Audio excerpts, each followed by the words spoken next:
Good morning dear students.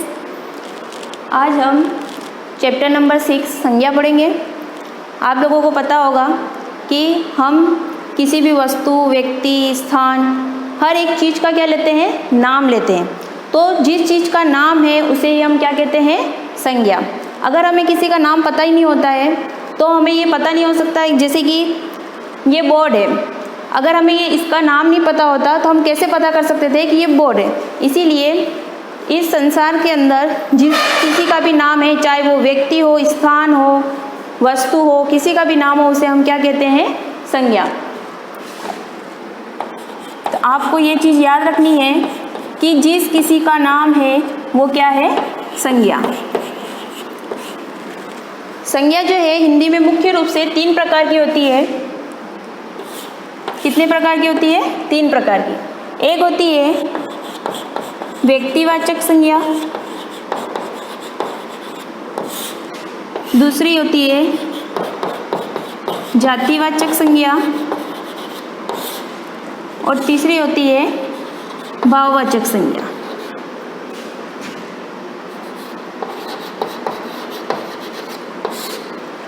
जब हम किसी एक ही स्थान, एक ही वस्तु, एक ही प्राणी का नाम लेते हैं तो उसे हम क्या कहते हैं, व्यक्तिवाचक संज्ञा। किसी एक ही स्थान विशेष का नाम हो, जैसे कि सलूम्बर,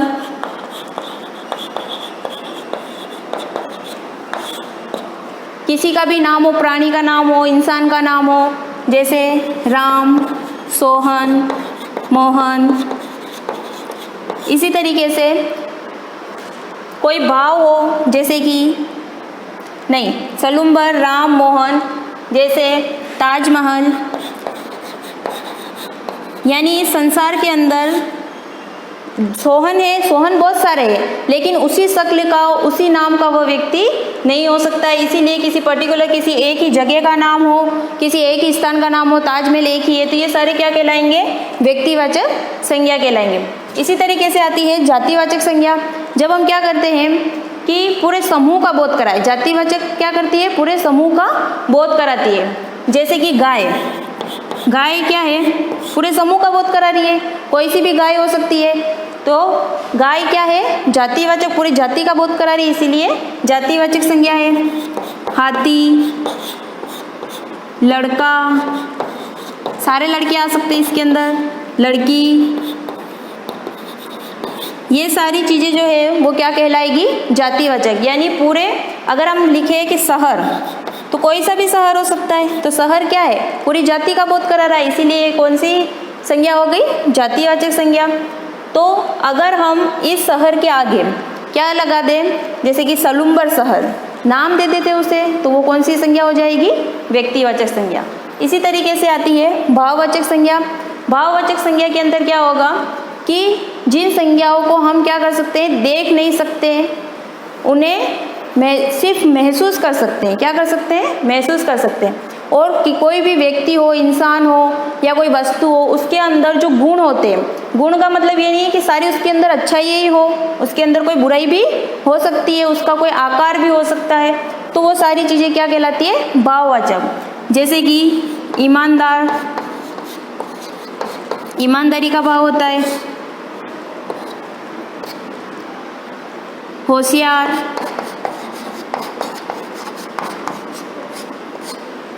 खटास, मिठास। फिर कोई उसका कलर हो सकता है रंगीला।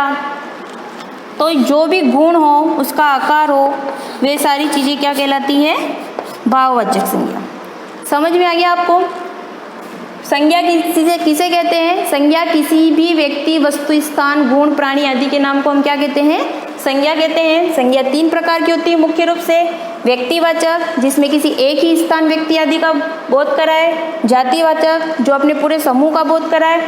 भाववाचक, जो व्यक्ति या वस्तु, स्थान, किसी के भी गुण बताए, विशेषता बताए, वो क्या कहलाती है, भाववाचक। लेकिन जातिवाचक जो संज्ञा है उसे और 2 भागों में डिवाइड करते हैं, यानी द्रव्यवाचक और पदार्थवाचक।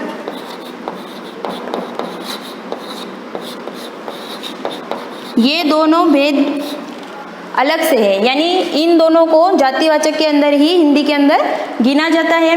द्रव्यवाचक के अंदर जिन चीज़ों को हम क्या कर सकते हैं, जो भी चीज़ें होती है, द्रव्य होती है, धातु होती है, वो सारी किस में अंदर आती है, द्रव्यवाचक के अंदर, जिसे हम क्या कर सकते हैं, गिन नहीं सकते हैं, तोल सकते हैं, माप सकते हैं। अरे एक मिनट, द्रव्यवाचक को ही क्या कहते हैं, पदार्थवाचक, और दूसरा पॉइंट है समूहवाचक। जिन चीज़ों को हम गिन सकते हैं और पूरे समूह का बोध कराएं, लेकिन हम उन्हें गिन नहीं पाते हैं, पूरी भीड़ की भीड़ इकट्ठा होती है, तो उसे हम समूहवाचक कहते हैं। जैसे कि कोई भीड़ है, सेना है, इनमें हम क्या कर सकते हैं, लोगों को गिन सकते हैं, लेकिन गिना नहीं जा सकता है। पूरी कक्षा है, ये सारी चीज़ें किस में आ जाएगी, समूहवाचक में। उसी तरीके से द्रव्यवाचक या पदार्थवाचक, जिन चीज़ों को हम क्या कर सकते हैं, सिर्फ तोल सकते हैं, माप सकते हैं, उनसे कोई चीज़ बना सकते हैं, तो वो चीज़ कौन सी कहलाएगी, द्रव्यवाचक। और ज़्यादातर इसके अंदर धातुएं आती है, जैसे सोना, चांदी, लोहा, पित्तल, ये सारी चीज़ें क्या कहलाती है, द्रव्यवाचक या पदार्थवाचक। ये जातिवाचक के ही दो अन्य भेद है। आपको अगर पूछे एग्जाम में कि संज्ञा के कितने भेद है मुख्य रूप से, तो संज्ञा के मुख्य रूप से हिंदी में 3 भेद ही होते हैं। अब आपके एग्जाम में एक चीज़ और पूछी जाती है, यानी कि भाववाचक संज्ञा बनाना।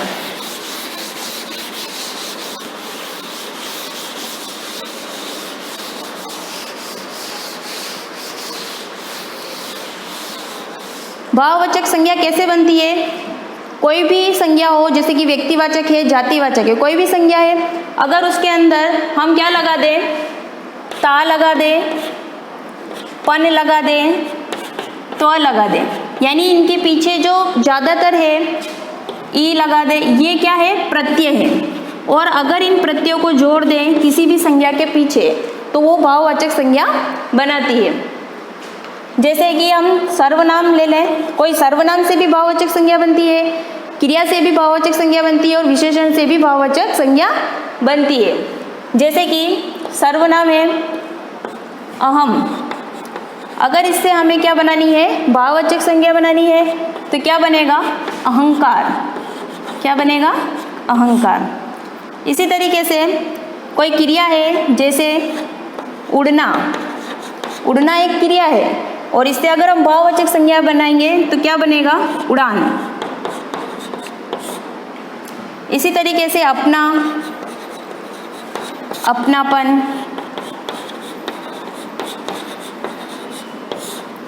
मम, ममत्व, लाल, लालिमा, बहुत सारे ऐसे शब्द होते हैं जिनसे हम भाववाचक संज्ञा बना सकते हैं। जैसे कि सज्जन, सज्जनता, मनुष्य, मनुष्यता, सिलना, सिलाई, काटना, कटाई, मुस्कुराना, मुस्कुराहट। इस तरीके से युवक, यौवन, चोर, चोरी, आप भाववाचक संज्ञा बना सकते हैं। अब आप लोगों को पूरी अच्छी तरीके से समझ में आ गया होगा कि संज्ञा किसे कहते हैं। संज्ञा किसी का भी नाम हो सकता है, चाहे वो स्थान का हो, व्यक्ति का हो, वस्तु का हो। मुख्य रूप से 3 प्रकार की होती है, व्यक्तिवाचक, जातिवाचक और भाववाचक। जातिवाचक के फिर से 2 भेद होते हैं, एक द्रव्यवाचक या पदार्थवाचक, और दूसरा समूहवाचक, जो पूरे समूह का बोध करा है वो समूहवाचक। और आपको भाववाचक संज्ञा बनाने आनी चाहिए। कैसे बनाओगे, उसमें ता, पन, त्व, ई आदि जोड़ के। अब आप लेसन को अच्छी तरीके से रीड करना, कुछ समझ में नहीं आया था आप पूछ भी सकते हो, और उसकी एक्सरसाइज करना। Thank you so much.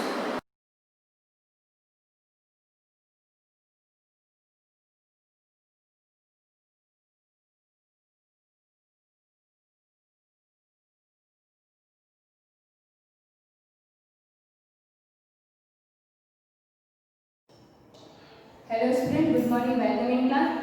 Last time मैंने आपको इसमें 8th क्वेश्चन कंप्लीट करवाए थे, जिसमें इक्विवेलेंट रैशनल नंबर हमें बताया था। मैंने बताया था कि इसके इसके आगे भी आपको नेक्स्ट नंबर लिखने हैं, वो तो कंप्लीट हो चुका था। अब क्वेश्चन नंबर आपके 9 देखना कि identify which of the following pairs of rational number equivalent. अब इसमें आपको ये बताना है कि ये जो पेयर्स दे रखे हैं तो ये इक्विवेलेंट पेयर है। पेयर मीन्स मतलब ये दोनों उसके आगे का नेक्स्ट पेयर है या नहीं, तो ये बताना है। आपके ए वाला देखना 4 अपॉन -6 एंड 12 अपॉन -18। अब इसमें ये देखना है आपको कि 4/6। अब ये इसका नेक्स्ट इक्विवेलेंट है, नेक्स्ट या फिर कौन सा भी थर्ड फोर्थ कौन सा भी नंबर का इक्विवेलेंट हो सकता है। तो इसमें देखना कि 4 को जैसे हम 3 से मल्टीप्लाई करते हैं, चेक करो आप कि 4 को अगर हम 3 से मल्टीप्लाई करें तो 12 आ रहा है। तो यहाँ पर भी हम जैसे 3 से मल्टीप्लाई करेंगे, मैंने आपको बताया था कि रेशनल नंबर में या फ्रैक्शन में हमेशा सेम टेबल से मल्टीप्लाई करते हो, सेम टेबल से आपको डिवाइड करना है न्यूमरेटर और डिनोमिनेटर में। अब मैंने यहाँ 3 से मल्टीप्लाई किया 12 आया, और इसको मैंने 3 से मल्टीप्लाई किया तो -18 आ रहा है। 6 × 3 18 और माइनस आ जाएगा। तो इसका मीन्स ये इसका इक्विवेलेंट पेयर है, इसका इक्विवेलेंट नंबर है ना रेशनल नंबर। तो इसका आंसर आपको लिखना है यहाँ पर, या जिस टाइप से आपको इसको सॉल्व करना है। जैसे आपके बी वाला देखो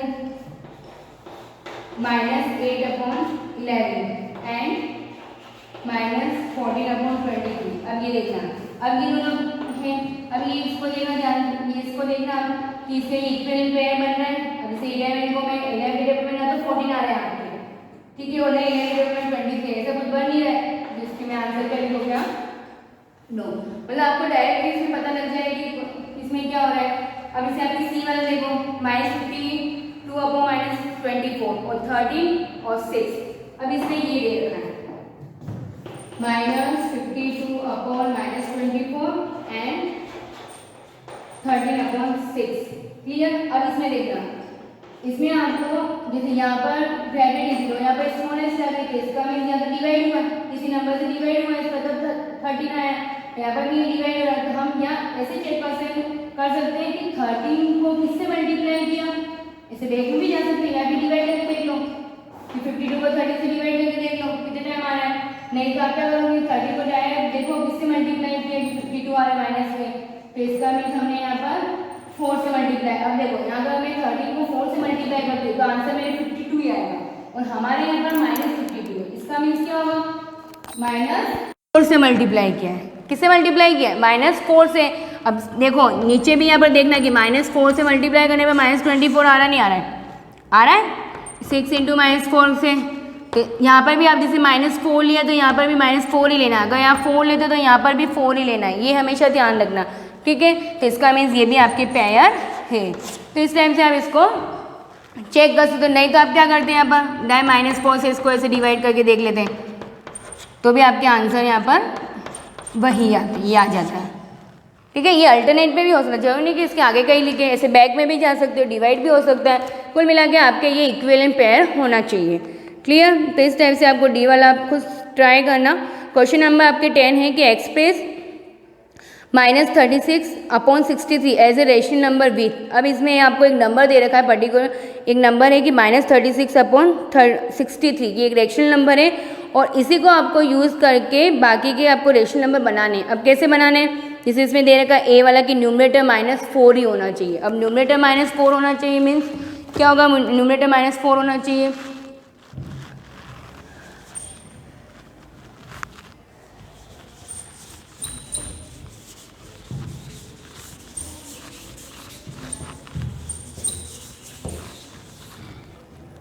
देखना जैसे इसमें ये दे रखा है कि न्यूमरेटर -4 होना चाहिए, और आपके इसमें फ्रैक्शन दे रखी है -16, फ्रैक्शन क्या सॉरी रेशनल नंबर दे रखा है -36/63, ये नंबर दे रखा। अब इसी को आपको यूज़ करके जो भी क्वेश्चन दे रखे आपको ABCD, तो ये आपको इसमें अलग अलग टाइप से करना। अब इसमें ये बता रखा है कि इस नंबर को आप ऐसे रेशनल नंबर को इस टाइप से सॉल्व करना है कि इसका न्यूमरेटर आपके -4 आना चाहिए और डिनोमिनेटर डिफरेंट आएगा। डिनोमिनेटर क्या आएगा, डिफरेंट आएगा। तो हम क्या करेंगे, जैसे नंबर ले लिया, रेशनल नंबर ले लिया 63, ठीक है। अब यहाँ पर इक्वल में हमें क्या लिखना है, -4। अब यहाँ पर न्यूमरेटर हमारे क्या आना चाहिए, -4 आना चाहिए, ठीक है। अब -4 -4 ही दे रखा है ना, हाँ -4 आना चाहिए। अब यहाँ पर डिनोमीटर में आपको फाइंड करना है, ठीक है। अब इसको ध्यान से देखो कि -36 को हम किससे डिवाइड करेंगे कि -4 आ जाए, ये चीज़ आपको चेक करनी है। और सेम उसी नंबर को यहाँ भी डिवाइड करना है, यहाँ पर भी हम क्या कर देंगे, डिवाइड कर देंगे, तो वो नंबर यहाँ पर आ जाएगा, ऑटोमेटिक हमें डिनोमीटर फाइंड हो जाएगा। तो इस टाइप से आपको इसमें देखना। अब -4 चाहिए हमें न्यूमरेटर, जो दे रखा उसी को फॉलो करना है। या -4 इसका मीन्स हम किससे मल्टीप्लाई, हम इससे 36 को किससे डिवाइड करें, किससे कर सकते हैं डिवाइड, 9 से कर लें, क्यों हमें पता है कि 9 के टेबल में 36 4 टाइम आ रहा है, तो मैंने यहाँ 4 टाइम कर दिया। अब यहाँ पर माइनस का साइन है, तो इसका मीन्स यहाँ पर मैं क्या कर दूँगी, माइनस का, ठीक है। अब यहाँ पर भी सेम 9 से ही करूँ, क्योंकि मैंने यहाँ पर 9 लिया, तो यहाँ पर भी मुझे 9 ही लेना है। अब यहाँ पर मैं 9 से डिवाइड करूँगी, 9 के टेबल में 60 से कितने टाइम आता है, 7 टाइम। तो ये हमारी क्या हो गई, एक न्यू रेशनल नंबर हमें फाइंड हो गया। तो इस टाइप से आपको दे रखा है कि किसी में डिनोमीटर दे रखा होगा, किसी में न्यूमरेटर दे रखा होगा, बट आपको नंबर यही लेने। एक और देखना, जैसे आपको इसमें मैं आपको बता रही हूँ सी, ये तो ए था, अब सी देखो, सी में जैसे ये दे रखा है कि डिनोमीटर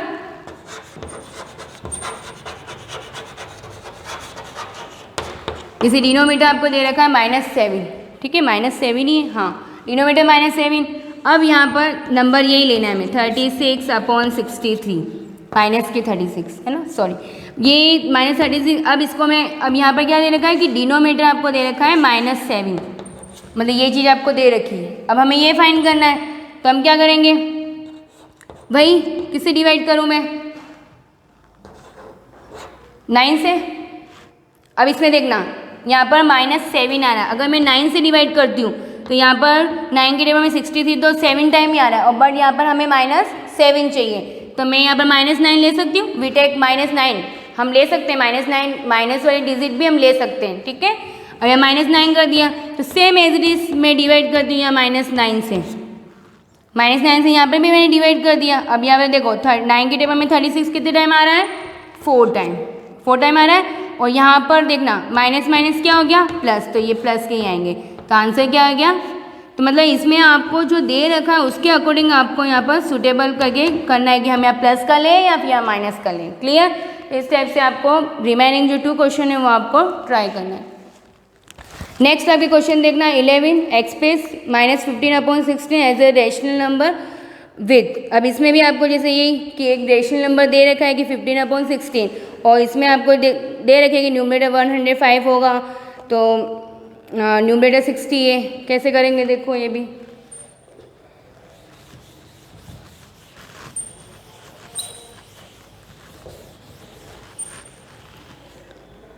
यस, इसे इसमें भी क्वेश्चन नंबर 11 -15/16, ठीक है। ये रेशनल नंबर आपको दे रखा है, इसी को आपको बार बार यूज़ करना है।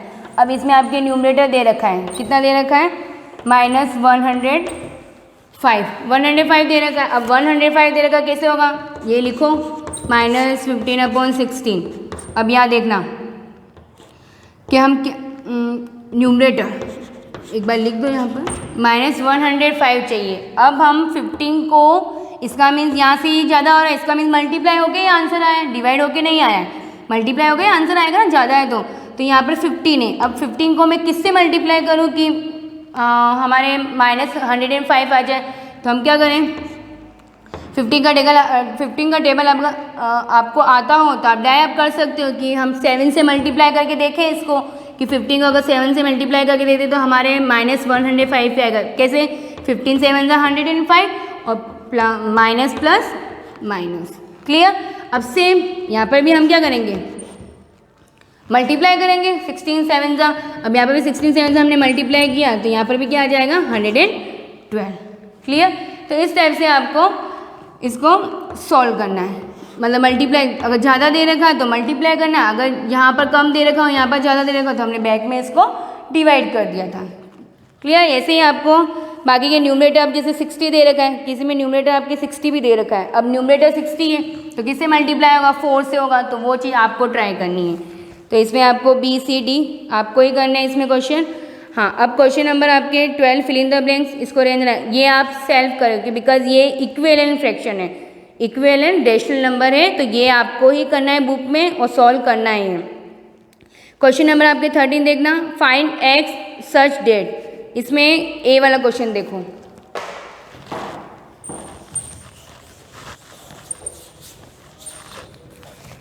यस इसमें आपको मतलब वैल्यू फाइंड करनी है। किसकी फाइंड करनी है? एक्स की वैल्यू फाइंड करनी है। और एक्स की वैल्यू मैंने आपको बताया किस टाइप से फाइंड करना है, सेम लीनियर जैसा ही है, पर इसमें देखना -2 अपॉन 5 4 अपॉन एक्स। अब इसमें देखना ये एक्स की वैल्यू फाइंड करनी है। वैसे है सेम ये इक्विवेलेंट फ्रैक्शन जैसा ही है, बट इसको एक सिंपल इजी वे में बनाना तो क्या करेंगे हम, इसे मिडिल में क्या है इक्वल का साइन दे रखा है, ठीक है। तो आप क्या करोगे, इसका क्रॉस मल्टीप्लाई कर लोगे। क्या करोगे? क्रॉस मल्टीप्लाई करोगे। अब क्रॉस मल्टीप्लाई कैसे करेंगे? इस टाइप से। जैसे मिडिल में कभी भी ध्यान रखना कि इक्वल का साइन हो, दोनों साइड फ्रैक्शन हो, तो आप इसको क्रॉस मल्टीप्लाई कर सकते हो। इसका मीन्स क्या है कि -2 को आपको x से मल्टीप्लाई करना है, -2 को साइन इग्नोर नहीं करने, -2 को x से मल्टीप्लाई किया, और यहाँ पर 4 को आपने किससे मल्टीप्लाई किया? 5 से। क्लियर? अब इसको मल्टीप्लाई कर लो, -2 का x से मल्टीप्लाई किया तो क्या आएगा? बताया था मैंने कि किसी भी वेरिएबल को आप कांस्टेंट वैल्यू से मल्टीप्लाई करते तो वही आता है, और दोनों के बीच में ये साइन जो है वो रिमूव हो जाएगा। कैसे रहेगा? बस शो नहीं होता है। तो ये -2x साइन तो वही रहेगा और 2x में कन्वर्ट हो जाएगा, और यहाँ पर 5 4 ज़ा 20। अब हमें वैल्यू किसकी चाहिए? x की, तो हम इसको क्या कर देंगे? बाई टी भी कर देंगे, तो यहाँ पर x = 20। अब ये डिवाइड में आ जाएगा बिकॉज इन दोनों के बीच में मल्टीप्लाई का साइन है, तो -2। ये ध्यान रखना -2 है यहाँ पर, ये माइनस भी इधर आ जाए, प्लस में नहीं होगा क्योंकि हमने यहाँ पर ये डिवाइड में कर दिया है। अब क्या हो जाएगा? 2 के टेबल से कट रहा है 10 टाइम, और माइनस का साइन। अब इसमें देखना यहाँ पर 10 टाइम 10 अपॉन -1 आ रहा है, ठीक है।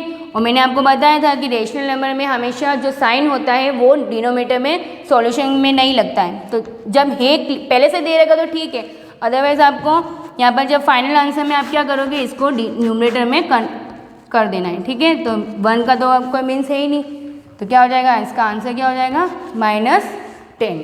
Clear?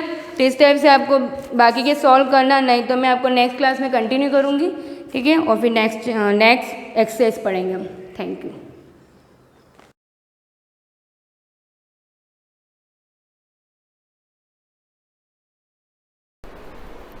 Good morning class 7, new lesson के साथ स्टार्ट करेंगे। आज लेसन जो है वो मैंने लिया है, अभी 9th लेसन लिया है। फर्स्ट सेकंड कंटिन्यू हमने पढ़ा था, 9th इसलिए ले रही हूँ क्योंकि डाइजेस्टिव सिस्टम में के साथ मैंने रेस्पिरेटरी सिस्टम का भी कुछ इम्पॉर्टेंट जो सिग्निफिकेंस था वो दिखाया था। क्योंकि डाइजेस्टिव सिस्टम पढ़ चुके हैं तो खाना हमने खा लिया है, तब क्या लेना चाहिए? हमको O2 लेनी चाहिए, जिससे क्या होगा कि जो मैंने आपको बताया था स्मॉल इंटेस्टाइन में कैसे ग्लूकोज का ब्रेकडाउन करने के लिए ऑक्सीजन आता है, फिर ऑक्सीजन उसको ब्रेकडाउन करके हमको क्या देता है? एनर्जी दे के हम CO2 को बाहर निकाल देते। तो वो चीज़ रेस्पिरेशन पर, अब क्योंकि डाइजेस्टिव पढ़ लिया है तो हम रेस्पिरेशन सीधा पढ़ लेते तो जल्दी आपको इजीली पूरा डिटेल में समझ में आ जाएगा कि कैसे फूड खाने से हमको एनर्जी मिलती है। तो यहाँ पर रेस्पिरेशन ऑर्गेनिज्म पढ़ेंगे, यानी ह्यूमन बींग तो बाद में देखेंगे, पहले इसका थोड़ा सा रोल जो है वो प्लांट और छोटे अमीबा और छोटे यूनिसेलुलर ऑर्गेनिज्म के बारे में, देन उसके बाद ह्यूमन का लेंगे, ह्यूमन रेस्पिरेटरी सिस्टम। ये न्यू लेसन है, इसका जहाँ पे दे रखा है एट अ ग्लेंस हमको कौन कौन सी चीज़ें इस लेसन में पढ़ने में आएगी। तो रेस्पिरेशन फर्स्ट डेफिनेशन वगैरह, टाइप्स ऑफ इसके टाइप मोड कितने, फिर है ह्यूमन बींग के बारे में, ह्यूमन बींग में रेस्पिरेशन कैसे होता है, और फिर एनिमल्स के बारे में, लास्ट में प्लांट्स के बारे में देखेंगे। यहाँ पर दे रखा है all machine needs energy to run, all automobiles need petrol और diesel to run, petrol and diesel are burn in the engine using oxygen present in the air. मतलब पता है आपको कि जितने भी चाहे मशीन की बात करो या लिविंग ऑर्गेनिज्म की बात करो, सबको कंटिन्यू चलने के लिए उनके अंदर एनर्जी चाहिए होती है। लिविंग ऑर्गेनिज्म की बात करें तो उनके अंदर एनर्जी फूड से आती है, मशीन की बात करें तो उनके अंदर एनर्जी फ्यूल से आती है। जैसे वो ऑक्सीजन को यूज़ करके डीजल को बर्न करते हैं और फिर वो चलते रहते हैं। We need heat energy from heating and cooling, this energy is obtained by burning coal, LPG etcetera using oxygen of the air. Atmosphere की ऑक्सीजन को यूज़ करके जो हीट एनर्जी होती है, यानी कि हीटिंग एनर्जी क्रिएट करने के लिए हमको कहीं ना कहीं से क्या चाहिए होती है? हीट चाहिए। Our body also needs energy for its various activity. This energy is produced in our body from the food we take. हम हमारी बॉडी की बात करें, ह्यूमन बॉडी या animal cell, animal living thing की, तो उनके अंदर एनर्जी फूड से आती है, जो फूड हम इनटेक करते हैं. The food we take has stored chemical energy in it. This energy is released when food is digested and the components of the digested food react with oxygen. ये जो paragraph है ये सब second lesson में अभी पढ़ा हमने last class में, है ना. लास्ट क्लास में ही हमने क्या पढ़ा कि हम जो फूड खा रहे हैं उसके अंदर हम ऑक्सीजन ले रहे हैं, तब जाके वो फूड हमारी जो फुलफिल, हमारी जो रिक्वायरमेंट है, हमें जो एनर्जी चाहिए होती है फूड से, वो रेस्पिरेशन प्रोसेस के बाद हमको मिलता है. यानी सिर्फ डाइजेस्टिव सिस्टम या सिर्फ रेस्पिरेटरी सिस्टम हमको एनर्जी नहीं दे सकता, दोनों सिस्टम चलेंगे तब जाके हमें एनर्जी मिलेगी. This process is called respiration. तो इस प्रोसेस को क्या बोलते हैं? रेस्पिरेशन. जिसमें हमने जो फूड खाया उस डाइजेस्टेड फूड से हमको एनर्जी मिल रही है, वो भी किसके ज़रिए? O2 के ज़रिए. तो वो प्रोसेस कहलाता है रेस्पिरेशन. नॉर्मल रेस्पिरेशन हम उसको नहीं बोलते जिसमें हम O2 को ले रहे हैं, CO2 को निकाल रहे हैं. वो रेस्पिरेशन नहीं है, वो ब्रीदिंग है. Therefore we respire to produce energy needed by the body for its various activity. मतलब वही कि जो O2 हम अंदर ले रहे हैं वो O2 हमारे फूड का यूटिलाइजेशन करके हमको एनर्जी दे रहा है, वो चीज़ रेस्पिरेशन कहलाता है. To get oxygen we need to breathe fresh air rich in oxygen. हमें अगर ऑक्सीजन चाहिए तो हमें क्या करना चाहिए? तो फ्रेश एयर लेनी चाहिए, क्योंकि उसमें O2 का अमाउंट ज़्यादा होता है. Transport the inhaled oxygen from respiratory organ to over every cell in the body. हमने जो ऑक्सीजन ली है वो रेस्पिरेटरी ऑर्गन की हर एक सेल तक पहुँच जाती है. Respiration. All living organism need oxygen to produce energy from the food they eat. जितने भी ऑर्गेनिज्म होते हैं वो एनर्जी ऑक्सीजन को लेते हैं. क्यों लेते हैं? तो एनर्जी को प्रोड्यूस करने के लिए. कहाँ से? फूड से, जो फूड वो खा रहे हैं. The needed oxygen comes from the air we breathe in during slow combustion of food inside the body. यहाँ पर जो नीडेड ऑक्सीजन होती है वो कहाँ से आती है? एयर से आती है, जो हम अंदर ब्रीथ करते हैं. During slow combustion of food inside the body, धीरे धीरे जब स्लो कंबशन होता है हमारे अंदर बॉडी के अंदर फूड का, जो फूड हमने इनटेक किया है उसके कंबशन से जो चीज़ क्रिएट होती है वो होता है CO2 एंड वाटर वेपर. अब आपको पता है अच्छे से, मैंने उस दिन रिएक्शन भी बताई थी, C6H12O6 प्लस O2. तो बनेगा क्या? CO2 प्लस वाटर वेपर और साथ में energy. Go out of our body when we breathe out the air. जब भी हम ब्रीथ आउट करते हैं, एक्सहेलेशन करते हैं, तो CO2 की बॉडी में ज़रूरत नहीं होती, इसलिए हम इसको बॉडी से निकाल देते हैं. The process of taking oxygen into the cell using it producing energy. Taking oxygen, oxygen को लेना, फूड के साथ वो रिएक्ट होती है और फिर हमको एनर्जी देती है. And removing the gas waste product. और साथ में कुछ वेस्ट प्रोडक्ट जो होता है CO2, वाटर वेपर, इन चीज़ों को बॉडी से रिमूव आउट करना या वेस्ट आउट करना, ये पूरा जो टर्म कहलाता है, ये पूरी डेफिनेशन होती है. तो ये किस टर्म को डिनोट करती है? तो वो है respiration. Respiration occurs in the living cell. Living cell में रेस्पिरेशन जो होता है, मैंने जो आपको रिएक्शन में लिखवाया था वो रिएक्शन मॉलिक्यूलर फार्मूले के साथ थी, C6H12O6, है ना. यहाँ पर वो मॉलिक्यूलर फार्मूला आप लिखना चाहो तो पेंसिल से नीचे लिख दो. ग्लूकोज का formula C6H12O6, oxygen means O2, तो बनेगा क्या? CO2 प्लस वाटर यानी H2O और साथ में एनर्जी. वही रिएक्शन यहाँ पे, मतलब हमने जो फूड खाया डाइजेस्टिव सिस्टम के ज़रिए, उस फूड के साथ ऑक्सीजन का कॉम्बिनेशन होकर के कंपाउंड प्रोडक्ट के रूप में CO2, वाटर और एनर्जी का क्रिएट हो जाना, ये पूरा प्रोसेस क्या कहलाता है? रेस्पिरेशन. ये रेस्पिरेशन की डेफिनेशन है. आपको क्या नोट करना है? तो आपको पूरा इतने लिखने की ज़रूरत नहीं, आप सीधे लिख दो हेडिंग रेस्पिरेशन. रेस्पिरेशन हेडिंग डालने के बाद, ये होमवर्क है आपका, यही नोट्स है और यही होमवर्क है, तो आप हेडिंग डालना रेस्पिरेशन, उसके बाद में ये लाइन लिखना यहाँ से, the process of taking oxygen into the cell, यहाँ से लेकर यहाँ तक ये लाइन लिख के ये रिएक्शन भी आपकी आ जानी चाहिए. नेक्स्ट है रेस्पिरेशन प्रोसीड्स इन 2 step described below. Respiration 2 step में कंप्लीट होता है. फर्स्ट है एक्सटर्नल रेस्पिरेशन या ब्रीदिंग, जो बाहर से होता है, जिसमें सिर्फ O2 CO2 के एक्सचेंज की बात करते हैं. सेकेंड हमारा हो जाएगा इंटरनल रेस्पिरेशन. इंटरनल रेस्पिरेशन में हम क्या पढ़ेंगे? सेल्यूलर, कि अंदर जाने के बाद ये जो पूरा लाइन लिखा हुआ है ना, ये प्रोसेस इंटरनली हो रही है, सेल के अंदर हो रही है, तो ये इंटरनल में आ जाता है. बट जो आप CO2 को बाहर निकाल रहे हो और O2 को जो अंदर ले रहे हो वो एक्सटर्नल हो जाता है. The process of inhalation and exhalation of air is called external respiration. अंदर O2 को लेना और CO2 को बाहर निकालना नॉर्मल ब्रीदिंग या एक्सटर्नल रेस्पिरेशन कहलाता है। In this step oxygen is absorbed and carbon dioxide is released from the body. इस स्टेप में क्या होता है, तो ऑक्सीजन जो है वो आप बॉडी में एब्जॉर्ब करते हो और CO2 को आप बॉडी से निकाल देते हो, यानी रिमूव आउट कर देते हो। अब नेक्स्ट देखते हैं हम इंटरनल रेस्पिरेशन या सेल्यूलर रेस्पिरेशन। इंटरनल रेस्पिरेशन क्या होता है? Exchange of gases in the cells which utilize oxygen. मैंने बताया ना, सेल के अंदर जाने के बाद जो प्रोसेस होता है उसको हम नाम देते हैं इंटरनल। यहाँ पर दे रखा है ऐसी गैसेस का एक्सचेंज तो हो गया, होने के बाद हमने जो ग्लूकोज खाया उसको ऑक्सीजन कैसे यूटिलाइज कर रही है और यूटिलाइज करके प्रोड्यूस एनर्जी, मतलब एनर्जी कैसे फॉर्मेट कर रही है। Breaking down the food molecule into CO2 and water is called internal respiration. वही मतलब एक सेल के अंदर जाने के बाद ग्लूकोज का ब्रेकडाउन होना और ग्लूकोज का यूटिलाइज करके एनर्जी CO2 और वाटर बन जाना, वो इंटरनल हो जाता है जो सेल के अंदर हो रहा है। इंटरनल मतलब सेल के अंदर, एक्सटर्नल यानी सेल के बाहर, मतलब वही नॉर्मल जो आप CO2 को बाहर निकाल रहे हो और O2 को अंदर ले रहे हो, वो external is called internal respiration or cellular respiration. It involve many chemical reaction which are catalyzed by various enzyme. enzyme word second lesson में भी आया था, अभी फिर से आ रहा है। catalyzed और enzyme मतलब ये catalyzed को बोलते हैं मोटिवेट करना। जैसे आप पढ़ाई नहीं करते हो तो आपको मोटिवेट करते हैं तो आप पढ़ाई करने लग जाते हो। सेम एज कैटालाइज्ड वर्ड का मीनिंग है किसी भी रिएक्शन, कोई रिएक्शन अगर बहुत स्लोली चल रही है तो उस स्लो रिएक्शन को फास्ट करने के लिए उसमें कुछ एंजाइम ऐड किया जाता है। जब वो एंजाइम आ जाता है तो उस रिएक्शन को, वो रिएक्शन कैटालाइज्ड हो जाती है। कैटालाइज्ड यानी उत्प्रेरक, यानी उत्प्रेरित होकर ज़्यादा प्रोडक्ट देती है या रिएक्शन की रेट को वो बढ़ा देती है।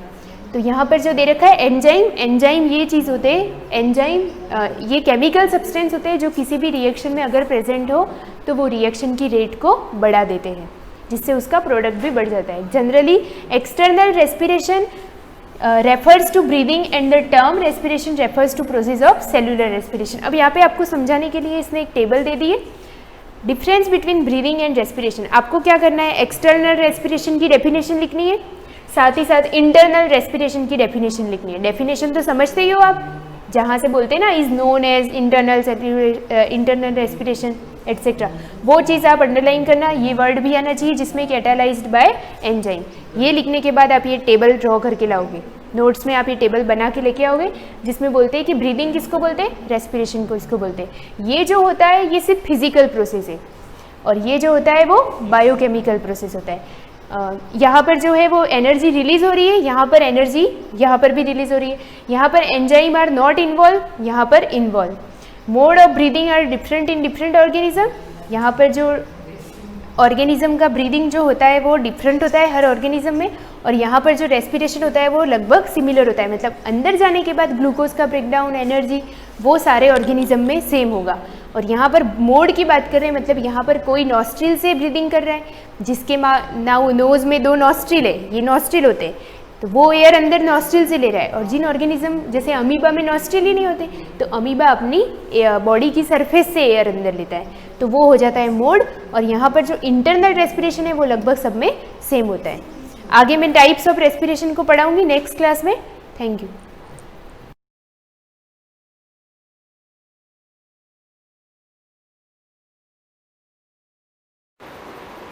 Good morning students. हम 3rd चैप्टर पढ़ रहे थे द दिल्ली सल्तनत। इसके अंदर हम जो डायनेस्टीज पढ़ रहे थे उसमें हम लोगों ने स्लेव डायनेस्टी के बारे में पढ़ लिया था, खिलजी डायनेस्टी के बारे में पढ़ लिया था। लास्ट जो डायनेस्टी पढ़ रहे थे हम तुगलक डायनेस्टी पढ़ रहे थे। तुगलक डायनेस्टी के अंदर हमने गयासुद्दीन तुगलक के बारे में पढ़ा जो अपना इनकम्प्लीट रह गया था, और उसमें मोहम्मद बिन तुगलक के बारे में हमने आधा पढ़ लिया था। उससे आगे हम आज कंटिन्यू करेंगे कि मोहम्मद बिन तुगलक जो था वो किस प्रकार से अपना प्रशासन चला रहा था और कैसे उसका प्रशासन जो धीरे धीरे क्या हो गया था, एंडो पोजीशन पे आ गया था।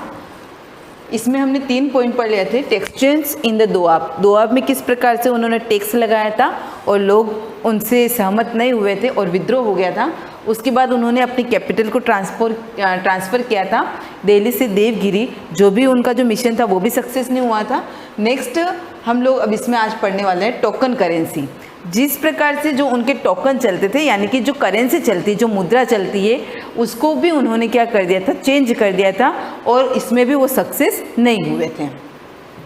Mohammad bin Tughlaq had lost a great deal of his wealth due to bad decision. क्या देखा है, उनके जो बुरे डिसीजन थे, जो बुरे निर्णय थे, उनकी वजह से उनकी जो समृद्धि थी वो क्या हो गई थी, धीरे धीरे एंड ऑफ पोजिशन पे आ गई थी। He decided to introduce token currency in brass and copper in place of gold and silver। यानी क्या दे रखा है, पहले उनके राज्य में किसके सिक्के चलते थे, गोल्ड और सिल्वर के चलते थे, और अब उन्होंने उनकी जगह पर किसके यूज़ कर दिए थे, ब्रास एंड कॉपर के। The Sultan issued an order that the people should use and accept these coins just like gold and silver coins। उसने क्या किया, लोगों को ऑर्डर दे दिया था कि जो गोल्ड और सिल्वर के कॉइन्स चल रहे हैं उनकी जगह पर उनको किसके कॉइन्स यूज़ करने, ब्रास एंड कॉपर के यूज़ करने, और उनको ऐसा ही मानना है कि ये गोल्ड और सिल्वर के कॉइन्स हैं। This experiment also failed. उसका जो ये एक्सपेरिमेंट था ये भी क्या हो गया था, फेल्ड हो गया। यानी कि लोगों को ये नीति उसकी पसंद नहीं आई थी कि सोने और चांदी के जो सिक्के चल रहे थे उसके जगह पर ब्रास और कॉपर के सिक्कों को कैसे एक्सेप्ट किया जाए और उनको कैसे माना जाए। Gold and silver coins disappeared from the market and forget coins manufactured by people at their homes came into circulation। क्या दे रखा था, अब लोगों ने गोल्ड और सिल्वर के कॉइन्स जो थे वो मार्केट से हट गए थे, क्योंकि उनकी जगह पर नए कॉइन्स कौन से आ गए थे, ब्रास एंड कॉपर्स के आ गए थे। Trade in business came to stand still. अब यहाँ पर क्या हो गया, जो व्यापार चलता था वो क्या हो गया था, पतन के राह पे आ गया था, यानी कि ख़त्म हो गया था।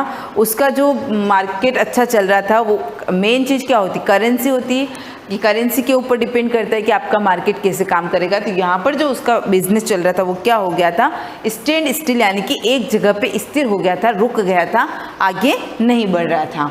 The treasury become empty and prestige of the empire suffered. क्या हो गया था, यहाँ पे ट्रेजरी का मीन्स क्या होता है, उसका जो खजाना था वो क्या हो गया था, खाली हो गया था। And the prestige of the empire suffered, और उसकी जो प्रशस्ति थी वो भी क्या हो गई थी, उसमें सफ़र कर रही थी, यानी कि जो बुरा दौर चल रहा था उसमें वो सफ़र कर रही थी। Plans of conquest. अब जो उसका नेक्स्ट आता है, उसने विजय की योजना बनाई, यानी कि उसका सारा काम तो क्या हो रहा, अनसक्सेस ही हो रहा था, कहीं पर भी उसको सक्सेस नहीं मिल रही थी। अब उसने एक योजना बनाई थी, जीतने की योजना, कॉन्केस्ट, विजय का प्लान बनाया था। The sultan wanted to conquer Persia, Iran and China for about a year of went on making preparation. Ultimately he had to give up this project. This put a heavy drain on the royal treasury. देखो क्या दे रखा है, अब यहाँ पर the sultan wanted to conquer, किसको जीतना चाहता था, पर्शिया, ईरान एंड चाइना को। For about a year he went on making preparation, इसके लिए उसने प्रिपरेशन तैयारी भी कर ली थी। Ultimately he had to give up this project, उसके लिए उसने जो योजना बनाई थी, this put a heavy drain on the royal treasury. लेकिन इसमें भी क्या हुआ था, उसको बहुत ज़्यादा नुकसान हो गया था। Muhammad personal life was marked by a high standard of morality. Like उसने सारे काम किए, किसी में भी वो सफल नहीं हुआ, लेकिन अब उसकी पर्सनल लाइफ के बारे में हम जानते हैं। तो देखो क्या दे रखा है, personal life was marked by a high standard of morality, यानी कि उसका जो पर्सनल जो लाइफ थी वो बहुत अच्छी थी, मॉरलिटी के साथ, नैतिकता के साथ उसका जीवन व्यतीत हुआ। He was a great scholar, loved fine arts and music. वो बहुत बड़ा एक कवि भी था। लव्ड फाइन आर्ट्स, उसको कलाओं से बहुत प्रेम था, एंड म्यूजिक का बहुत शौक रखता था वो।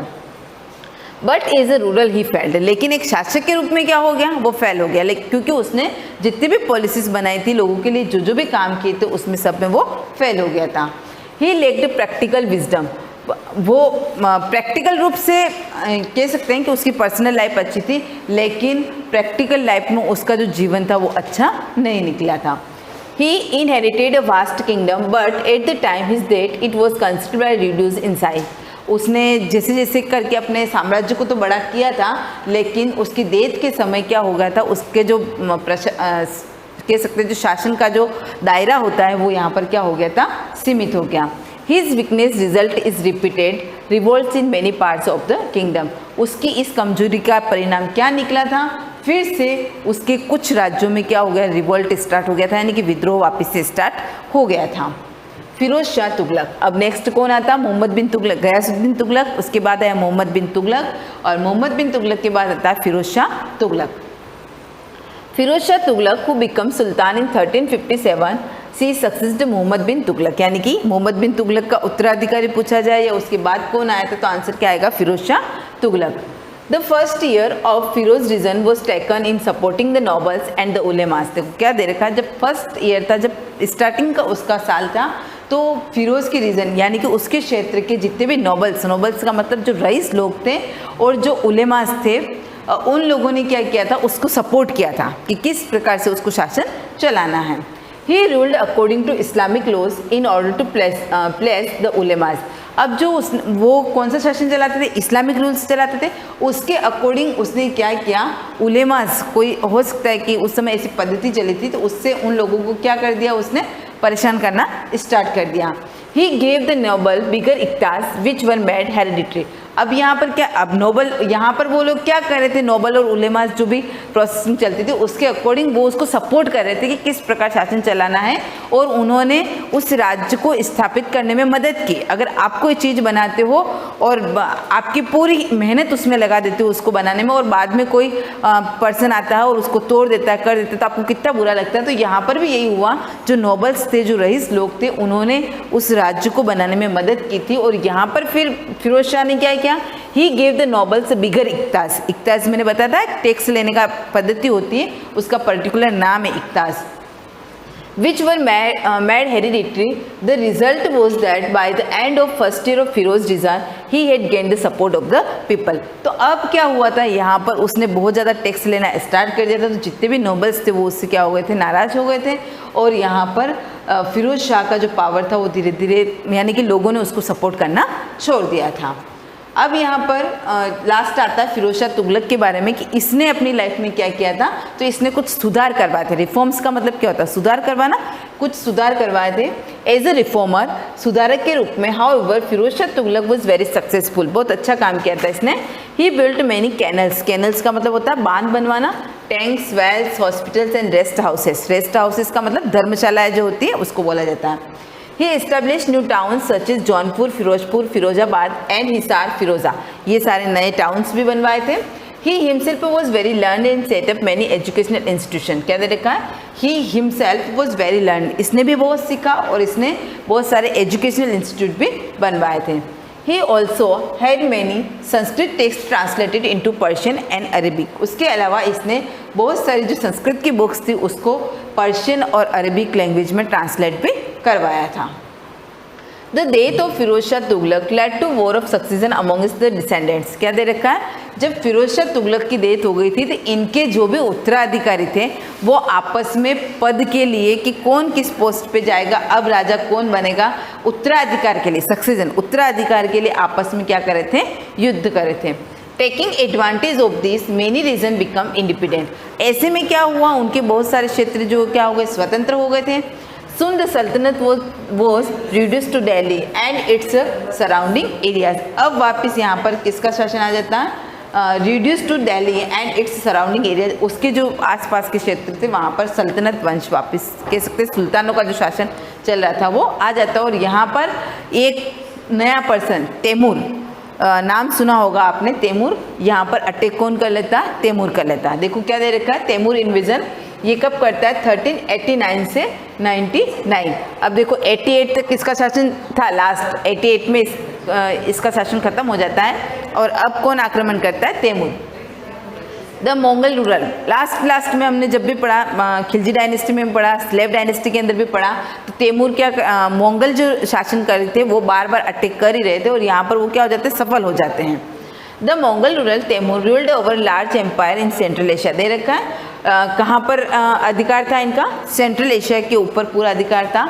ही claimed to be a descendant of Genghis Khan, यानी कि यहाँ पर इन लोगों ने क्लेम करने का मतलब सिद्ध करना, या कह सकते हैं आरोप लगाना कि हम ये बता सकते हैं कि ये जो पूरा क्षेत्र है हम किसके उत्तराधिकारी, हम चंगेज खां के उत्तराधिकारी। कौन से मंगल रूलर, चंगेज खां के, ठीक है।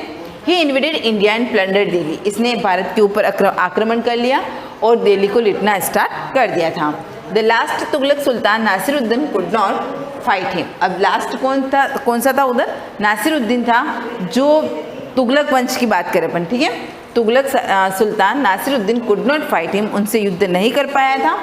तैमूर्स army brutally massacred thousand of people and with the loot. अब यहाँ पर तैमूर की जो आर्मी थी उसने बहुत क्रूरतापूर्वक लोगों के साथ क्या किया था, नरसंहार किया था, मेसड नरसंहार करना और लोगों को लूटना स्टार्ट कर दिया था और बहुत सारे लोगों की हानि भी हुई थी।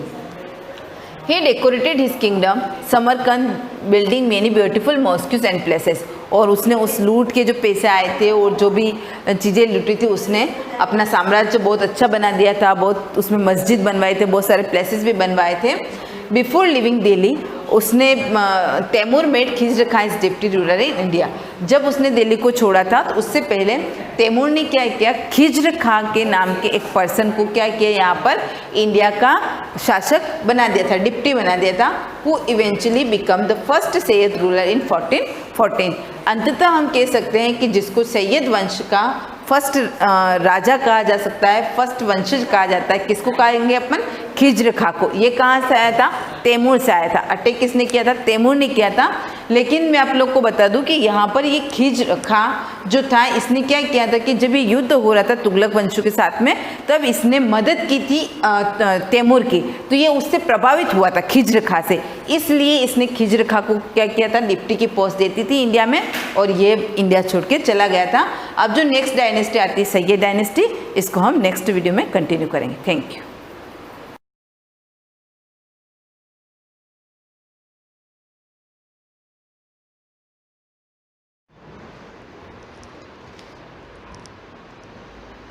Good morning.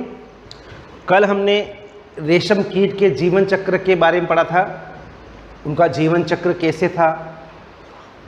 फिर हमने यह भी देखा कि वो कोकून किस प्रकार बनाते हैं। आज हम कोकून से रेशम तक, रेशम प्राप्त करने के लिए रेशम कीटों को पाला जाता है। रेशम कीट को क्यों पालते हैं, ताकि हमें रेशम प्राप्त हो। उनके कोकूनों को एकत्रित करके रेशम के फाइबर प्राप्त किए जाते हैं। अब देखो रेशम कीट पालन, कोई मादा रेशम कीट एक बार में सैकड़ों अंडे देता है। जो मादा रेशम कीट होती है वह एक बार में सैकड़ों अंडे देते हैं। अंडों को सावधानी से कपड़ों की पट्टियों अथवा कागज पर संग्रहित करके रेशम कीट पालकों को बेचा जाता है। कपड़ों में, है ना, कपड़ों की पट्टियों या कागज पर इकट्ठा करके रेशम कीट जो पालक होते हैं उनको बेच दिया जाता है।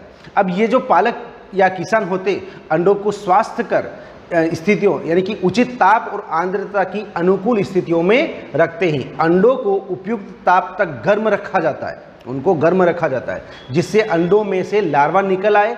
यह तब किया जाता है जब शहतूत के वृक्षों पर नई पत्तियां आती है। ये क्रिया कब होती है, जब शहतूत के पेड़ पर नई पत्तियां आ जावे। लार्वा जो कैटरपिलर अथवा रेशम कीट कहलाते दिन रात खाते रहते। ये क्या खाते हैं, शहतूत की पत्तियां, और आम ऑक्साइड में काफ़ी बड़े हो जाते हैं। लार्वा को शहतूत की ताज़ा कटी पत्तियों के साथ बांस की स्वच्छ ट्रे में रखा जाता है। 25 से 30 दिनों बाद कैटरपिलर खाना बंद कर देते हैं और कोकून बनाने के लिए वे बांस के बने छोटे छोटे कक्षों में चले जाते हैं।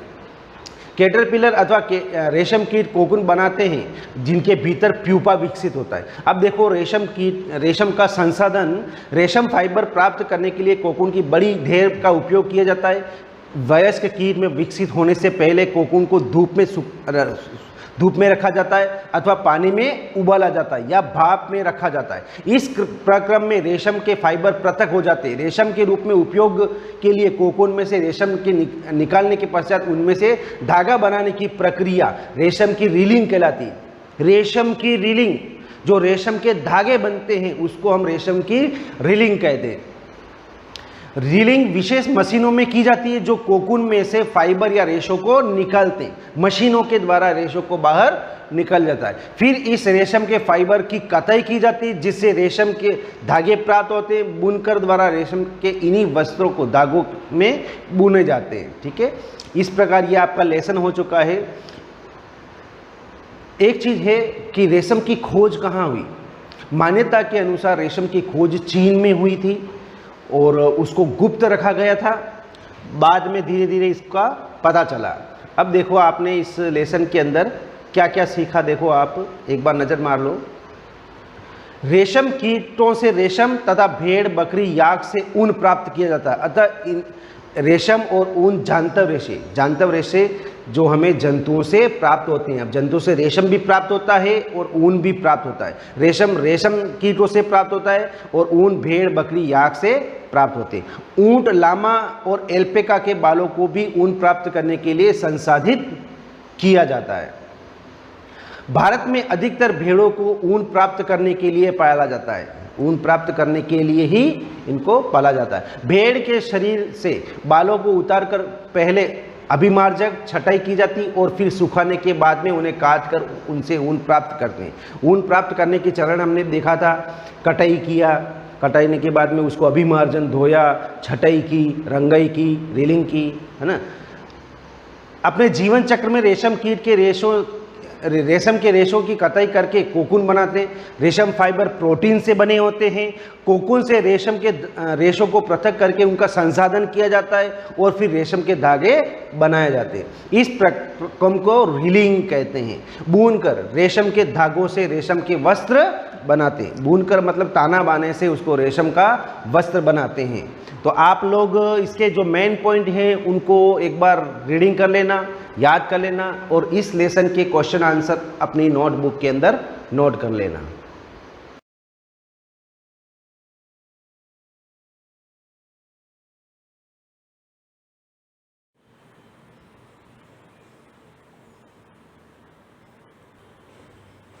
Good morning class. कल अपन ने सवाल नंबर दूसरा देखा था, निम्नलिखित को सत्यापित कीजिए, जो प्रश्नावली 1.3 के बारे में चर्चा कर रहे थे। इसी कड़ी में अपन आगे बढ़ते हैं।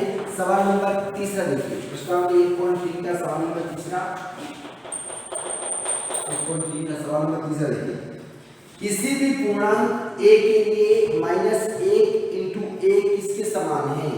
यानी पूर्णांक a के लिए -1 इंटू a किसके समान है? ये सवाल ये कह रहा है कि -1 का गुणा a से करते हैं तो कितना आएगा? ये माइनस ही आएगा, क्योंकि ये माइनस की संख्या है और ये क्या है? प्लस की संख्या है। मैंने आपको पहले ही बताया है कि माइनस की संख्या का गुणा प्लस की संख्या से करते तो माइनस आता है, माइनस लगा दो, और एक का किसी भी संख्या से गुणा करते हैं तो क्या आता है? 1। ये कौन सा नियम है? किसी भी संख्या का, यानी किसी भी परिमेय संख्या को 1 से गुणा करने पर वही परिमेय संख्या प्राप्त होती है। एक क्या कहलाता है? गुणात्मक तत्समक। ये कौन सा नियम है यहाँ पे? गुणात्मक तत्समक। यानी किसी भी परिमेय संख्या को 1 से गुणा करने पर या किसी भी पूर्ण संख्या को 1 से गुणा करने पर वही पूर्ण संख्या प्राप्त होती है। एक जो होता है वो आपका क्या कहलाता है? गुणात्मक तत्समक। इसी कड़ी में आगे बढ़ते हैं। सवाल नंबर इसका दूसरा देखिए, ये हो गया सवाल नंबर पहला। दूसरे सवाल में चर्चा करते हैं कि वह पूर्णांक ज्ञात कीजिए जिसका -1 के साथ गुणनफल क्या है। यानी आपको सवाल नंबर पहला देने का, इसके अंदर a देगा -22, यानी आपको वह पूर्णांक ज्ञात करना है जिसका -1 के साथ गुणनफल क्या है। यानी सवाल नंबर -22 को मैं अगर -1 से गुणा करूंगा तो मेरा नया गुणनफल क्या प्राप्त होगा? यानी -1 को मैं किससे गुणा करना है? -22 से। यानी ये भी माइनस की संख्या और ये भी माइनस की संख्या। माइनस की संख्या का गुणा माइनस की संख्या से करेंगे क्या आएगा? प्लस, और एक का गुणा 22 से करूंगा क्या आएगा? 22। ठीक है, ये सवाल नंबर दूसरे का ए हो गया। इसी प्रकार देखो 0 ले लो, सी देखो 0 क्या कह रहा है कि वह पूर्णांक ज्ञात कीजिए जिसका -1 के साथ गुणनफल क्या होगा। यानी 0 का, इस 0 का -1 से गुणा करूंगा तो इसका आंसर क्या है? आपको पता होना चाहिए कि 0 का किसी भी संख्या से गुणा करते हैं तो हमेशा क्या आता है? 0। तो 0 का अगर मैं -1 से गुणा करूंगा तो आपका क्या आंसर आएगा? 0। ठीक है, इसी कड़ी में अपन आगे बढ़ते हैं। सवाल नंबर चौथा देखिए, -1 इंटू 5 से आरंभ करके विभिन्न गुणनफलों द्वारा कोई पैटर्न दर्शाते हुए -1 इंटू -1 बराबर 1 को निरूपित कीजिए। यानी -1 इंटू 5 से स्टार्ट करना है आपको और लास्ट में आपको लगाना है कि -1 इंटू -1 बराबर प्लस का है। देखो सबसे पहले यहाँ पे लिखा हुआ है आपका -1 इंटू 5। सवाल नंबर हम बात कर रहे हैं 4। ठीक है, अब इसको आपको चलते रहना है और लास्ट में आपको -1 इंटू -1 बराबर 1 लाना है, प्लस का 1 लाना। देखो आपको बताना है कि -1 का गुणा 5 से करेंगे तो क्या आएगा? -5। ध्यान से देखना, -1 का गुणा 4 से करेंगे तो क्या आएगा? धीरे धीरे कम जाते जाओ, 4 से करेंगे तो क्या आएगा? -4। उसी प्रकार -1 का गुणा 3 से करेंगे तो क्या आएगा? -3, देखो समझ आ रहा है। उसी प्रकार -1 का गुणा इससे करेंगे क्या आएगा माइनस के 2, फिर माइनस का गुणा प्लस से करते क्या आता है माइनस, और 1 का गुणा 2 से करेंगे 2। उसी प्रकार -1 का गुणा 1 से करेंगे क्या आएगा -1, ठीक है। उसी प्रकार -1 का गुणा किया हम 0 से, तो क्या आएगा 0, क्योंकि 0 का किसी भी संख्या से गुणा करते हैं तो क्या आता है 0। ये हो गया, आगे चलता रहेगा पैटर्न। फिर -1 का गुणा किससे करो, 0 से छोटा क्या आता है -1, तो इसी प्रकार -1 से गुणा क्या आएगा -1 का गुणा -1 से गुणा क्या आएगा प्लस का 1। देखो ये आपका पैटर्न हो गया। सवाल ये कह रहा था -1 -1 बराबर प्लस का 1 निरूपित कीजिए, तो अपन ने एक पैटर्न बना दिया। -1 को गुणा 5 से किया तो -5, -1 का गुणा 4 से किया तो -4, -1 का गुणा 3 से किया तो -3, -1 का गुणा 2 से किया तो -2, -1 का गुणा 1 से किया तो -1, -1 का गुणा 0 से किया तो 0, और -1 का गुणा फिर -1 से करते हैं तो क्या आता है प्लस का 1। ये हो गया सवाल नंबर 4। इसी कड़ी में अपन आगे बढ़ते हैं।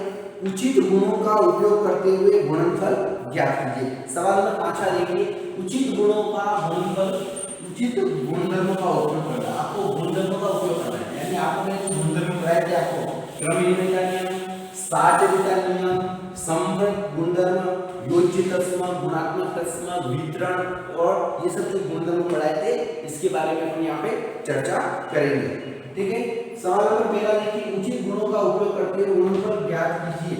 5वां जो है इसका सवाल नंबर फर्स्ट देखिए, 26 इंटू -48 प्लस -48 इंटू -36। सबसे पहले देखो इस सवाल को ध्यान से देखना कि इसके अंदर आपको कौन सा गुणधर्म नजर आता है।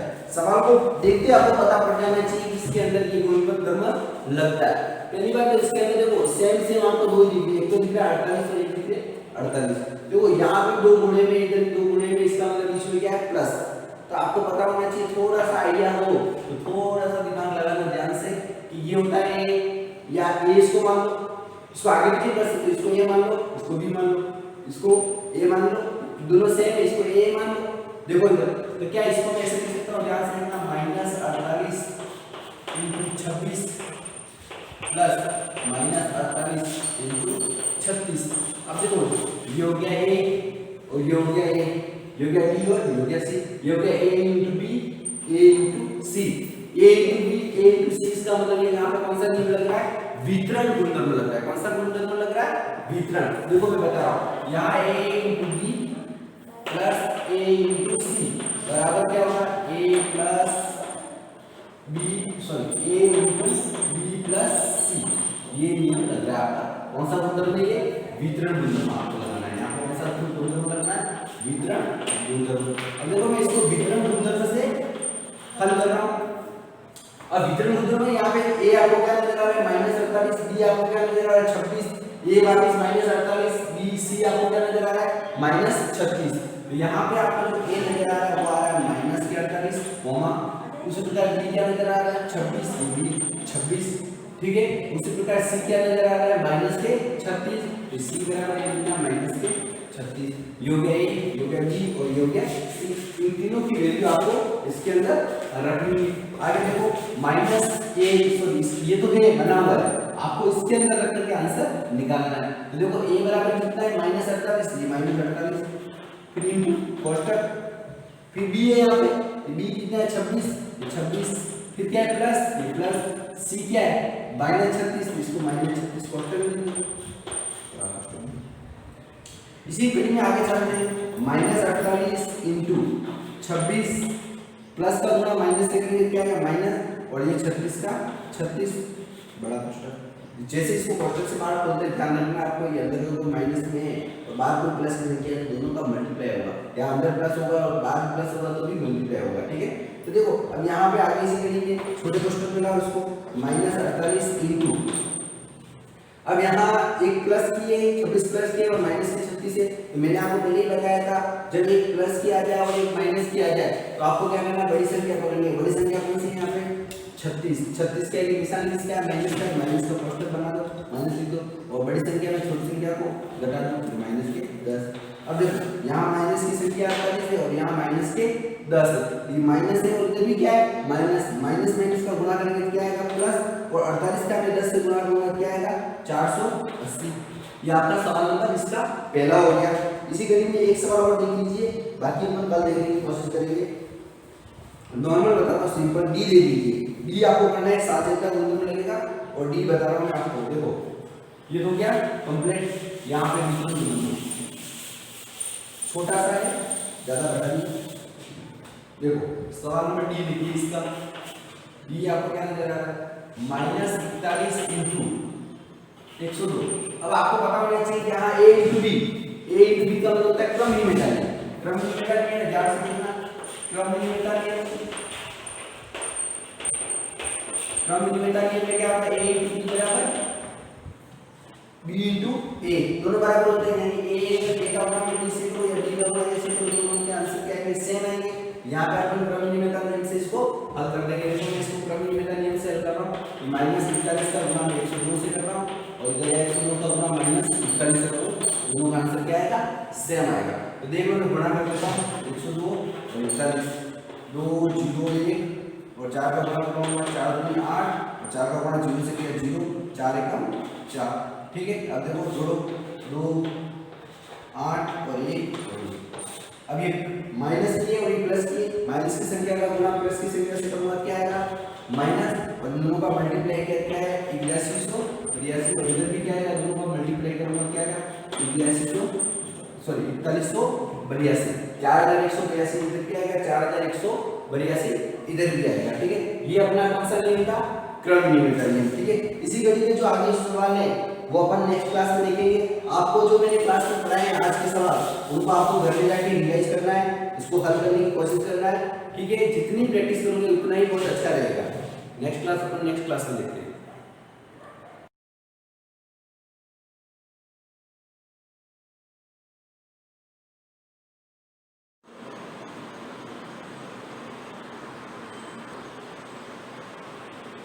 मॉर्निंग क्लास अपने लेसन 2 नए राजा और उनके राज्य कंटिन्यू रखते हुए, जैसे कि वैसे तो ये अपना लास्ट पार्ट है, आज इसके क्वेश्चन आंसर मैं आपको समझा दूंगी।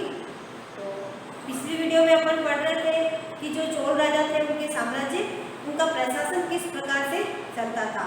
अब देखो जो किसानों की जो बस्तियां जो हुआ करती थी वो ऊर के नाम से जानी जाती थी। ये अपन ने वैसे पढ़ लिया है, पर एक छोटी सी सरसरी निगाह से वापस देख लेते हैं इसको। देखो जो खेती जो होती थी, सिंचाई की व्यवस्था से उनकी जो व्यवस्थाएं जो थी वो समृद्ध हो गई थी, है ना। तो उस हिसाब से किसान लोग भी वो धनी हो गए थे और इस तरह से उनके बस्तियां जो थी कुछ मिल करके गांव बन गए, और जो बहुत सारे गांव मिलकर के जो क्षेत्र बना उनको इन्होंने नाडू का नाम दिया था। यानी कि नाडू क्या कहलाता है, यानी कि बहुत सारे गांवों का जो समुदाय बनता है, क्षेत्र बनता है, उसको उस समय नाडू कहा जाता था। अब नाडू क्या कार्य करते थे, ये इनके प्रशासकीय कार्य करने में भी सहायता, उनको पद दिए जाते थे। प्रशासकीय कार्य करने के लिए इन नाडू को पद दिया जाता है। देखो ये क्या करते थे, ग्राम परिषद एवं नाडू मिलकर के उनके क्या है कि जैसे गांव में न्याय करने का, कर वसूल करने का, है ना, ये सारा काम प्रशासकीय रूप से ये किया करते थे। यानी कि किस व्यक्ति से कौन सा कर लेना है, जैसे कि उत्तराधिकारी कर भी लगता था, भूमि कर भी लगता था, है ना, तो ये उनकी लेखा जोखा करते थे। और कोई अगर परेशानियां हो जाती, किसी की कोई समस्या आ जाती तो उसका निपटारा भी नाडू एवं ग्राम परिषद दोनों मिलकर के करती थी। फिर आता है बेल्लाल जाति, ये आया था नाम पढ़ा भी था अपन ने, बेल्लाल जाति। बेल्लाल जाति वाले क्या है, ये बेल्लाल जाति है, ये उस समय के जो धनी किसान जो हुआ करते थे, धनी यानी कि किसानों में भी धनी वर्ग हुआ करता था, यानी कि कोई कम पैसे वाले होते थे, ज़्यादा पैसे वाले होते थे, तो ये बेल्लाल जाति के किसान कहलाते थे। ये केंद्रीय चोल सरकार की देखरेख में नाडू के कामकाज में अच्छा खासा नियंत्रण इनको हासिल था, यानी कि उनको ऊंचे ऊंचे पदों पर हासिल किया हुआ था। इनमें से देखो भूस्वामियों को चोल राजाओं ने सम्मानित भी कर रखा था इनको, जैसे मुवेद वेलन यानी कि तीर राजाओं को अपनी सेवाएं प्रदान करने वाला वेलन किसान जो होता है वो इनको उपाधियां दी गई है। जैसे कि अरैया है, अरैया का मतलब है प्रधान, मुख्य प्रधान की उपाधियाँ भी इनको दी गई थी। इसी प्रकार से देखिए भूमि के प्रकार, इसके बारे में भी मैंने बोला था। इन भूमि के प्रकार वगैरह ऐसी जो चीज़ें आती हैं, इसको अपने क्या करना है, मुख्य बिंदु के अंदर आपको नोट करना है, अपने नोटबुक में इनको लिखना। वेलन बगाई गैर ब्राह्मण किसान स्वामी की जो भूमि होती है वो वेलन बगाई के नाम से जानी जाती थी।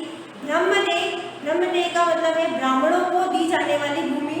फिर आता है शाला भोग, किसी विद्यालय के रखरखाव के लिए भूमि। देवदान तिरुमुट्टकनी, मंदिर को उपहार में दी गई भूमि। पलीचंदम, जैन संस्थान को दान में दी गई भूमि है। इसको अपने नोटबुक के अंदर आपको उतारना है। फिर आता है कि ब्राह्मणों को देखिए राजाओं ने क्या करा था, ब्राह्मण लोग जो थे उस समय पूजनीय माने जाते थे, उनका मान सम्मान ज्यादा होता था। तो राजा महाराजा क्या करते, ब्राह्मणों को क्या करते, भूमि दान किया करते थे। अब देखो ब्राह्मण जो थे वो अपने भूमि की देखरेख किस प्रकार से करते थे। अब देखो ब्राह्मण जो थे भूस्वामी को एक सभा की जाती थी, यानी कि जो अच्छे खासे होते थे, धनी होते थे, सामंत वर्ग होते थे या व्यापारी वर्ग होता था, वो क्या करते थे, एक सभा बुलाते थे। सभा बहुत कुशलपूर्वक काम करती थी। इनके निर्णय शिलालेखों में प्राय मंदिरों की पत्थरों की दीवारों पर ब्यौरेवार दर्ज किए जाते थे। यानी कि इन लोगों ने जो भी कार्य किया था, है ना, तो राजा लोग क्या करते थे कि मंदिरों में उनकी दीवारों पर है या शिलालेखों पर है, इनको लिखा जाता था इनके बारे में। देखो तमिलनाडु के जिले उत्तर मैसूर से प्राप्त अभिलेखों से इस बात का सविस्तार से पता चलता है, यानी कि ब्राह्मणों की सभा का संगठन किस प्रकार से था। देखो सिंचाई का, देखो उनकी भूमि को अवेड़ने के लिए, यानी कि उनकी देखभाल करने के लिए वो क्या क्या करते थे, जैसे कि सिंचाई का कामकाज, बाग बगीचों का, मंदिर इत्यादि की देखरेख के लिए सभा में विभिन्न प्रकार की समितियां बनाई जाती थी। यानी कि अलग, जैसे कि बगीचे की देखभाल कौन करेगा, है ना, उसी प्रकार से सिंचाई के कामकाज की कौन करेगा, देवस्थान जो होते थे उनकी देखरेख कौन करेगा, इसके लिए अलग अलग समितियां बनाई जाती थी। अब देखो समितियों के लिए जो ना लोगों की सदस्यता कैसे होती थी, यानी कि लोग सदस्य समिति में किस प्रकार से आते थे, तो ये भी देख लिए, लाइन भी कर लेना इसके ऊपर। इसमें सदस्यता के लिए जो लोग योग्य होते थे उनके नाम तालपत्र के छोटे टिकटों पर लिख दिए जाते थे। यानी कि जो पर्चियाँ बनती, अपने जैसे लॉटरी निकलती है, ड्रॉ निकालते हैं उस समय डिब्बे के अंदर डाल देते हैं ना, सीरियल वगैरह सब में आता है। तो आपको पता है वो क्या करते थे, पत्ते के ऊपर लिख करके उनकी पर्चियों को वापस समेट करके क्या करते थे, एक घड़े के अंदर डाल देते, यानी किसी भी एक पात्र में डाल देते। तो वो क्या करते, किसी बच्चे से, फिर क्या करते, किसी बच्चे से, अभी भी यही है, लॉटरी जब खुलती है तो किसी बच्चे के द्वारा ही निकलवाया जाता है। वो क्या करते, यानी कि एक पर्ची निकलवाते, उस पर्ची में जिसका भी नाम होता था वो सदस्य, समिति का सदस्य माना जाता था। अब देखिए इसमें अभिलेख और लिखित सामग्री, यानी कि समिति का सदस्य बनने के लिए उसमें कौन कौन सी योग्यताएं भी चाहिए थी। सभा की सदस्यता के लिए इच्छुक लोगों को ऐसी भूमि का स्वामी हो जाना चाहिए जहां से भू राजस्व वसूला जाता है। दूसरा है उनके पास अपने स्वयं का घर होना चाहिए। तीसरा है उनकी उम्र लगभग 35 से 70 के बीच में होनी चाहिए। उन्हें वेदों का पूरा ज्ञान होना चाहिए। उन्हें प्रशासनिक मामलों की अच्छी जानकारी होनी चाहिए और ईमानदार भी होना चाहिए, है ना। यदि कोई पिछले 3 सालों में से किसी समिति का सदस्य रहा हो तो वह किसी और समिति का सदस्य नहीं बन सकता है। यानी कि ये सारी योग्यताएं अगर उसमें है, उस समिति का सदस्य बनने के लिए वो योग्य रहता है, तो उस व्यक्ति को इसके लिए चुना जाता था। आगे है अपने, इसे अपने लास्ट पार्ट है ये तांग वंश के युग का चीन, यानी कि चीन के अंदर जब इनका तांग वंश का जो साम्राज्य स्थापित हुआ था वो लगभग 300 वर्षों तक सत्ता में रहा। इसकी राजधानी सियान दुनिया के सबसे बड़े नगरों में से एक थी, जहाँ तुर्की, ईरान, भारतीय, जापानी और कोरियाई आया जाया करते थे। तो आज अपना ये लेसन यहीं खत्म हो गया है। और जैसे कि मैंने पहला लेसन तो करवा दिया है आपके इसके अंदर ग्रुप के अंदर, जैसे वर्क होमवर्क के लिए भी आ जाएगा आपके, तो आपको फर्स्ट लेसन के जो क्वेश्चन आंसर है वो आपको करने हैं। इतने कोई ज़्यादा भी नहीं, मैंने समझाया भी था, तो आप वीडियो को रोक करके देख लेना कि मैडम क्या बोल रही थी। तो अब इसमें से क्वेश्चन आंसर देख लीजिए आप। सबसे पहले है जोड़े बनाइए। गुर्जर प्रतिहार, इनका क्षेत्र कहाँ तक था, गुजरात और राजस्थान। राष्ट्रकूटों का पश्चिमी दक्कन, पाल, बंगाल और चोल जो थे वो तमिलनाडु में थे। ये सारे आप मिला लेना। फिर दूसरा प्रश्न है त्रिपक्षीय संघर्ष में लगे 3 पक्ष कौन कौन से थे। पहला था गुर्जर प्रतिहार, पाल और राष्ट्रकूट, इन तीनों के नाम आपको लिखना है। फिर आता है चोल साम्राज्य में सभा किसी समिति का सदस्य बनने के लिए क्या आवश्यक शर्तें थी। अभी पेज नंबर 27 के ऊपर जो ये सारी शर्तें थी वो आपको लिखनी है। कम से कम उनके पास अपना घर होना चाहिए, उनकी 35 वर्ष से 70 वर्ष की आयु होनी चाहिए, उन्हें वेदों का ज्ञान होना चाहिए। अगर वो किसी प्रशासनिक में किसी अन्य समिति के अंदर एक बार सदस्य रह चुका हो तो वो दूसरी समिति का सदस्य नहीं बन सकता था। फिर आता है तुम्हारे चौथा प्रश्न, चौहानों के नियंत्रण में आने वाले दो प्रमुख नगर कौन से थे, दिल्ली और अजमेर, ये नोट कर लेना आपने। फिर आता है राष्ट्रकूट शक्तिशाली कैसे बने थे। भाई राष्ट्रकूटों ने क्या किया था, पहले तो वो अन्य राजाओं के अधीन रहा करते थे, उसके बाद में उन्होंने क्या करा, अपनी अलग से सत्ता जमा ली थी और उन्होंने चालुक्यों को हरा करके उन्होंने अपनी धीरे धीरे अपनी सत्ता जमा ली और उन्होंने कन्नौज का जो नगर था, विशाल नगर था, उसको भी इन्होंने गुर्जर प्रतिहारों को, पालों को, इनको सबको हरा करके इन्होंने अपनी नींव डाल दी इन्होंने। फिर आता है नए राजवंशों ने स्वीकृति हासिल करने के लिए क्या करा, जैसे कि कुछ लोगों ने तो यज्ञ भी किए थे, कुछ ने अच्छी अच्छी उपाधियां भी ग्रहण करी थी, जैसे कि महाराज धीराज है, इस प्रकार से उन्होंने स्वीकृतियां हासिल कर ली थी। तमिल क्षेत्र में किस तरह की सिंचाई व्यवस्था का विकास हुआ था। देखो कावेरी नदी का जो जल था उसको क्या है कि नहरों के माध्यम से खेतों तक पहुंचाया जाने लगा, ये व्यवस्था की गई थी। जगह जगह पर कुओं का निर्माण किया गया था ना, कुएं खुदवाए गए थे और बारिश के पानी को एकत्रित करने के लिए नए नए ताल है, सरोवर है, इनकी भी व्यवस्था की गई थी। और बाद में यानी कि उस सरोवर से या कुओं से पानी कहाँ तक पहुँचाना है, उसका बंटवारा किस प्रकार से करना है, ये सारी व्यवस्थाएं उस समय की गई थी। फिर आता है चोल मंदिरों के साथ कौन कौन सी गतिविधियां जुड़ी हुई थी। तो शिल्प उत्पादन का तो वो प्रमुख केंद्र था, उसके फिर आर्थिक दृष्टिकोण से वहाँ पर पुरोहित है, शिल्पकार है, संगीतकार है, नर्तक है ना, मालाकार है, ये सब लोग क्या करने लगे, उस मंदिरों के आसपास रहने लग जाते थे ना। तो ये अपना आज पाठ पूरा हो गया है। प्रश्न उत्तर भी मैंने आपको समझा दिया है और अब इनके प्रश्न उत्तर आपको अपनी नोटबुक के अंदर करने हैं। Thank you.